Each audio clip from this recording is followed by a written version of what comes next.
Donald Trump और Benjamin Netanyahu की meeting ने ईरान में खतरे की घंटी बजा दी है। ट्रंप के दूसरी बार राष्ट्रपति बनने के बाद नेतन्याहू से उनकी ये चौथी मुलाकात है। लेकिन इस मीटिंग में गाजा और हमास से ज्यादा ईरान पर बात हुई है। क्या नेतन्याहू एक नई जंग के लिए तैयार हो चुके हैं? क्या वाकई ईरान पर इजराइल फिर से हमला करने वाला है? गाजा पर डील के बहाने ट्रंप और नेतन्याहू की मीटिंग एक बड़ी पहेली बन चुकी है। 24 घंटे में गाजा को लेकर ऐसा फैसला होगा कि नेतन्याहू के लिए वक्त बदल सकता है। गाजा के हालात बदल सकते हैं, क्या और बदतर हो सकते हैं। अमेरिका और इजराइल को लेकर अरब वर्ल्ड के ख्यालात बदल सकते हैं, जो पश्चिम एशिया का पूरा मिजाज बदल सकते हैं, क्योंकि ट्रंप और नेतन्याहू की मीटिंग का असर अब पूरी दुनिया पर पड़ सकता है। व्हाइट हाउस में डोनाल्ड ट्रंप और बेंजामिन नेतन्याहू की इस साल चौथी मीटिंग ने सबके कान खड़े कर दिए हैं। माना जा रहा है कि ट्रंप ने फिलिस्तीन और इजराइल के बीच शांति कायम करने के लिए 21 पॉइंट रखे। साफ है कि गाजा पर हमास से डील के नए सिग्नल मिल रहे हैं।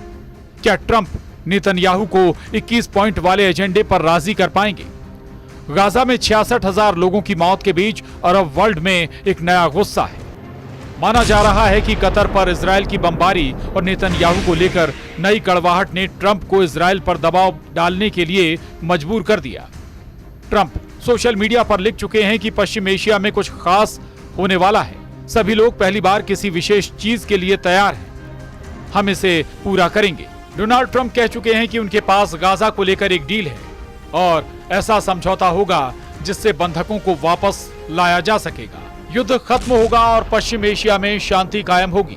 लेकिन दुनिया ने देखा है कि इजराइल कतर में हमास के वार्ताकारों पर हमला कर चुका है।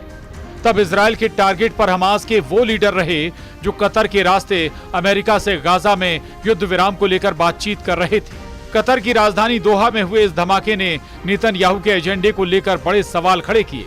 लेकिन इस धमाके के बाद पूरा अरब वर्ल्ड एक प्लेटफॉर्म पर आ गया और फिर एक तरफ इजराइल और अमेरिका है तो दूसरी तरफ पूरा अरब वर्ल्ड और ईरान के साथ तुर्की भी नेतन्याहू के खिलाफ खड़ा हो गया। ये बेशक दो कैंपों की तस्वीर लगे, लेकिन सच ये भी है कि इजराइल के कई देशों के साथ राजनयिक रिश्ते कायम हैं। फिर भी इजराइल के खिलाफ अरब देशों के एकजुट होने से डोनाल्ड ट्रंप की टेंशन बहुत ज्यादा बढ़ गई। गाजा में इजराइल की बमबारी से होने वाली मौतों से ज्यादा इन तस्वीरों ने पूरी दुनिया को बेचैन कर दिया है। खाने के लिए कतारों में लगे और एक वक्त की भूख मिटाने के लिए बच्चों से लेकर बुजुर्गों को तड़पते हुए देखा जा रहा है। गाजा की तस्वीर ने पूरी दुनिया को पिघला दिया है, लेकिन डोनाल्ड ट्रंप और अमेरिका इस तस्वीर को लेकर परेशान कम है। उनको सबसे बड़ी टेंशन यूरोप ने दे दी है। हाल के दिनों में ब्रिटेन, पुर्तगाल और फ्रांस के अलावा ऑस्ट्रेलिया और कनाडा ने भी फिलिस्तीन देश को मान्यता दी है। वहीं इन देशों के अलावा जर्मनी ने भी कह दिया है कि गाजा के हालात पृथ्वी पर नरक की तरह हैं। उधर जर्मनी के विदेश मंत्री जोहान वेडफुल का कहना है कि पूरे क्षेत्र की सुरक्षा दांव पर है। गाजा में भयानक युद्ध जारी है। ये धरती पर नरक की तरह है। एक मानवता के लिए बहुत भयानक ख्वाब है। ये युद्ध खत्म करना होगा। बंधकों को रिहा किया जाना चाहिए। यूरोप के बड़े बड़े देशों का फिलिस्तीन के साथ आना नेतन्याहू का तनाव नए लेवल पर ले गए हैं। यही वजह है कि उनकी और ट्रंप की मुलाकात पर पूरी दुनिया की नजर है। सवाल है कि क्या डोनाल्ड ट्रंप का 21 पॉइंट वाला एजेंडा फिलिस्तीन और इजराइल के बीच शांति कायम कर पाएगा?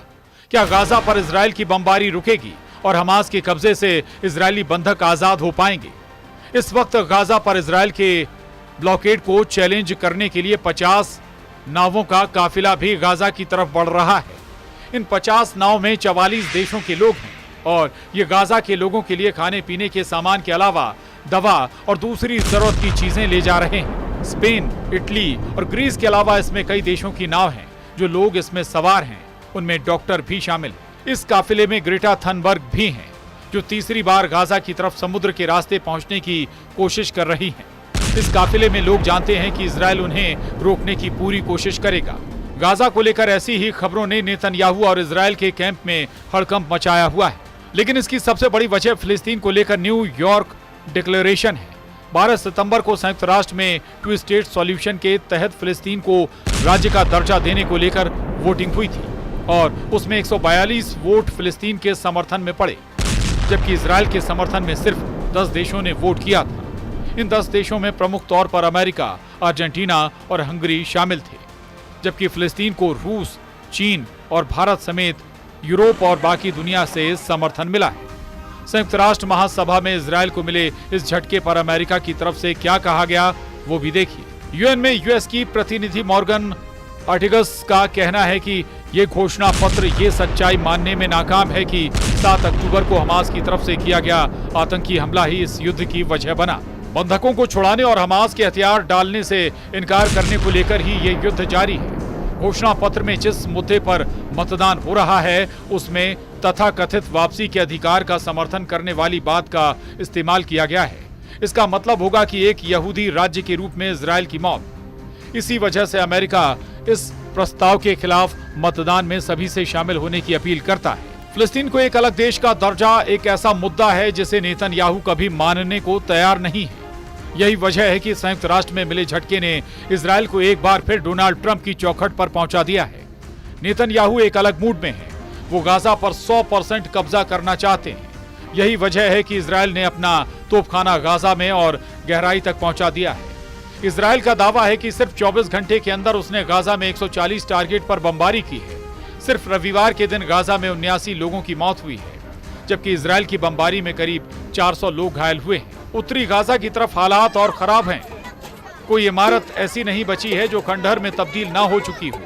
जब इजरायल का बम गिरता है तो इमारतें ऐसे ढह जाती हैं। इजरायल जब made in America bunker buster bomb गिराता है तो उसके नतीजे में या तो मलबा बचता है या तो उसके नीचे दबी लाशें। गाजा में अब तक 66,000 से ज्यादा लोगों की मौत हो चुकी है। घायल होने वालों की तादाद 1,70,000 से ज्यादा है। ये ऐसे आंकड़े हैं जो 2 साल से जारी बमबारी के बाद सिर्फ रोजाना अपडेट होने वाला रिकॉर्ड बन चुके हैं। उत्तर से दक्षिण गाजा की तरफ हजारों लोग जान बचाने के लिए भाग रहे हैं कि किसी तरह इजरायल के उन बमों से जान बचा ली जाए जिनकी सप्लाई अमेरिका की तरफ से की जा रही है और जिनकी खेप लगातार अमेरिका के बम गोदाम से इजरायल पहुंच रही है। अब इसके बरक्स इजरायल की राजधानी तेल अवीव से आया एक वीडियो देखिए। यहाँ गगनचुंबी इमारतों के सामने नेतन्याहू को परेशान करने वाली तस्वीर देखिए। ये तेल अवीव का समुद्री किनारा है और यहाँ रेत पर नेतन्याहू और ट्रंप की तस्वीर बनाई गई है। नेतन्याहू की लंबी नाक बनाकर बताया गया है कि वो लगातार झूठ बोल रहे हैं और साथ में अंग्रेजी में लिखा है डोंट बी फूल्ड अगेन, यानी फिर से मूर्ख ना बनो। ये मैसेज ट्रंप के लिए है।